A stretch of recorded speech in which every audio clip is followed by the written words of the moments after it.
Hey everybody, welcome on out to another episode of Cult Classics vs. Comedians. I'm your host Jamie Maxfield and we're recording here at Watchtower Cafe in Salt Lake City.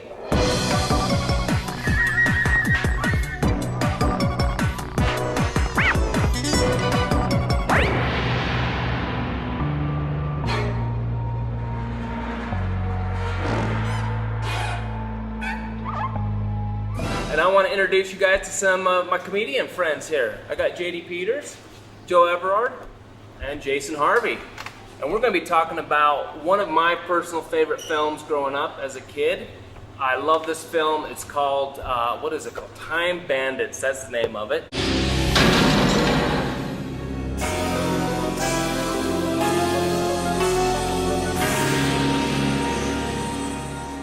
Basically, it's what Bill and Ted's Excellent Adventure should have been, is this movie. Like, this is everything great about time travel, little people, and Sean Connery. It's got the trifecta of great filmmaking right in it. Basically, if you haven't seen the show, it's about this group of misfit little people that steal the map of time from the, what they didn't call him God, they called him the Supreme Being. And I love the one line in there that he's like, you mean God? And he's like, well, we don't know him that well. So, in the film. So they steal this map of time and they're going through time trying to become international robbers, but going through time doing it. And they stumble on this little kid's room, his name's Kevin, and he gets scared and he goes along with them.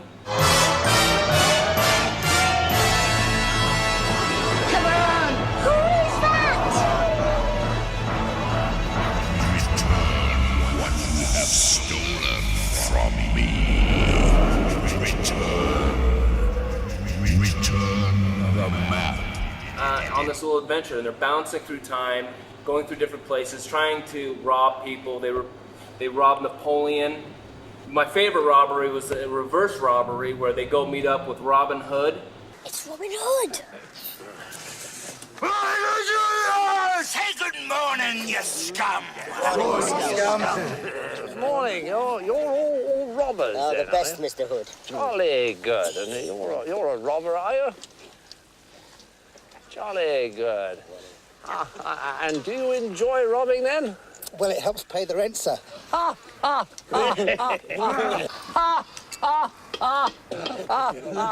Jolly good.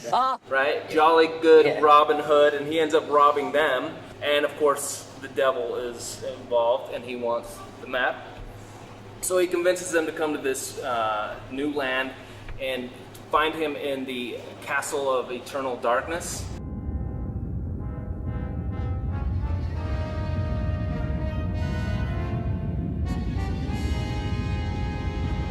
Which actually had really good lighting for being Eternal Darkness. I thought it'd be a little darker in the place. A little bit darker. And it's the whole place is moist.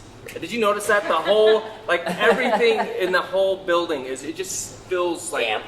Very Be damp. nice. It was shiny. Yeah. It was shiny. Yes. You can't have a good Gothic castle without some reflections. It just brings out the darkness, right? It just seems like they'd be like sloshing around every time they took a step. Like, it just seemed like, and people would be falling all the time in this place.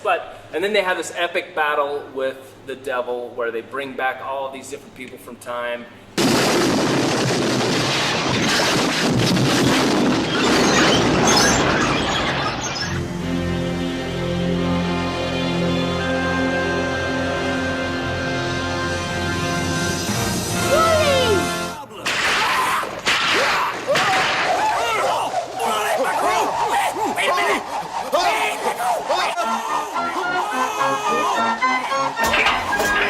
And they had this awesome battle, and it was great, and I love this film, and I hope you guys love it. Joe, what did you think about it? Did you? I hadn't seen this since I was about 10. It's an amazing film. It's Python distilled with C.S. Lewis on shrooms. Yeah. It's an interesting.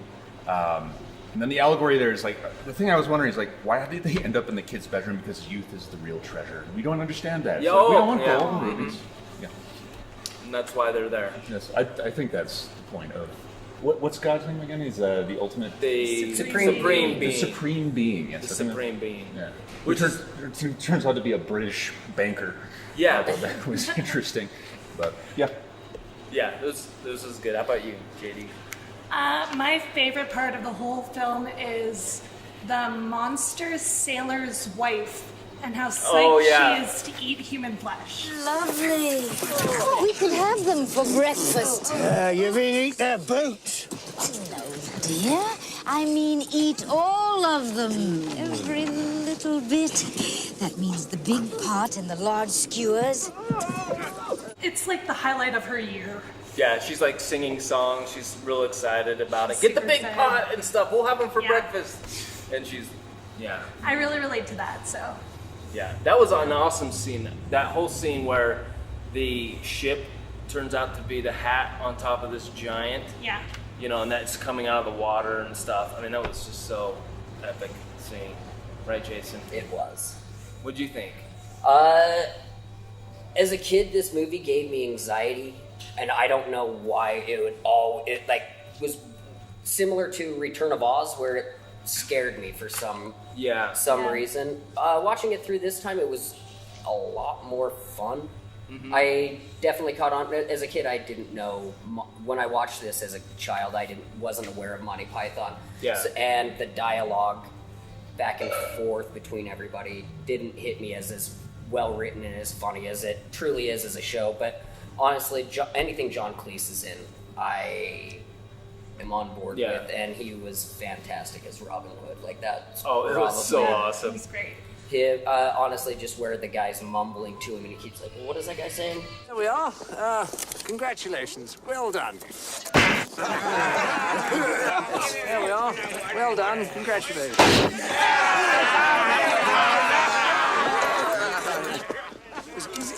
Is that absolutely necessary? All the at the head. Yes. What did he say? He says, yeah, he's afraid it is. Ah, fine. There we are, madam. Congratulations. Well done. Jolly good.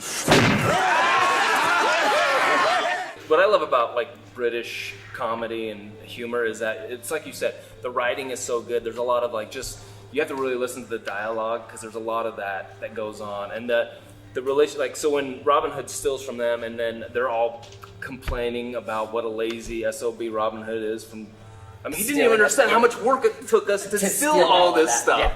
And he just took it. Yeah. That, and then also almost everything that the evil guy, the devil, basically says is so funny. No one created me. I am evil. Evil existed long before good.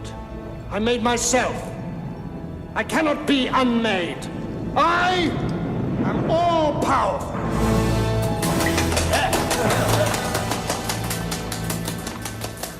Just such an outrageous and fun character. The guy questions him, well, how come, if you're like better than the Supreme Leader, how come you can't even get out of this dungeon? And he's like, but why, if that's the case, are you unable to escape from this fortress?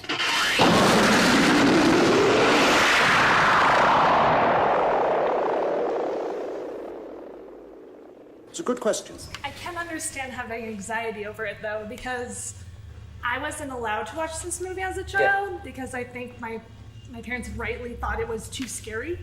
Yeah. Especially the ending. That was probably the part that gave me the anxiety because that still... It still is unsettling, right? Unsettling, yeah. Getting there last night. Oh! Well, what do you call this, then?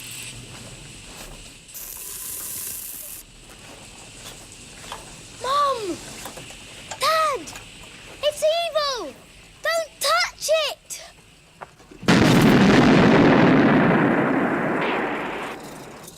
That would terrify me as a child. Yeah. Well, it just shows... and then it doesn't, it's left unresolved. The people just, basically salute him and drive off, and then good luck, Kevin. To, walk around. Yeah. Hey, Kevin, keep studying history, bro. Yeah, you can be really good at it. Oh, here's some insurance forms, too, to pay for that house that just got destroyed. Well, it's like you're saying about the castle. It's all dark and dirty and dingy and all that stuff. And when the Supreme Being shows up, he's like, I want all the evil in this garbage can. And they didn't clean it up properly, so that's going to destroy the universe. You know, I think that's another thing. It's just scaring children into cleaning up properly, otherwise your pants are going to explode. The other part that was terrifying as a kid was like those little monsters that were just skulls, like goat skulls that were running around. Capturing like them. the super tall ones. Yeah, those were terrifying too. This was a scary movie. Yes, for me, this movie was. It's a fun movie to watch. I like making my kids watch this movie. It's one of the few movies that I make my kids watch that they don't make fun of me for, because it still holds up. Yep. It still holds up. Great. So yeah, for me, this film still is great. Still holds up. It's strongly recommended to me. How about you, Jady? I loved it. I wish I had watched it as a kid. I would have really interesting nightmares. Yeah. More interesting. More interesting. Kind of boring. Joe, how about yourself? I enjoyed it quite a bit. Just the change in tone, just like every 15 minutes, you're getting a totally different set piece. And whether there's a Lego castle or a beach fighting a giant, you know, it looks great and it's hilarious. You just have to be ready for that rapid fire British humor. And as soon as you get in that mind state, it's great. How about you, Jason? I really enjoyed the movie, actually. A lot more now than I did, because I think I watched it when I was like 7 or 8, or the first time, and so it terrified me as a kid. And so this time watching it, it was a lot more enjoyable. The dialogue was fantastic. That's something, as I've grown up, it's interesting to go back and watch movies that I watched as a kid and see how well written they really were. And this was really well put together, very imaginative, just a really fun movie, honestly. Yeah, and if you want to see a movie with like goat heads that shoot bottle rockets out of them, this is the movie for you. I mean, this is it right here. So I think this is a unanimous thumbs up from everybody. Everybody likes this one. Yeah, I would recommend Fantastic.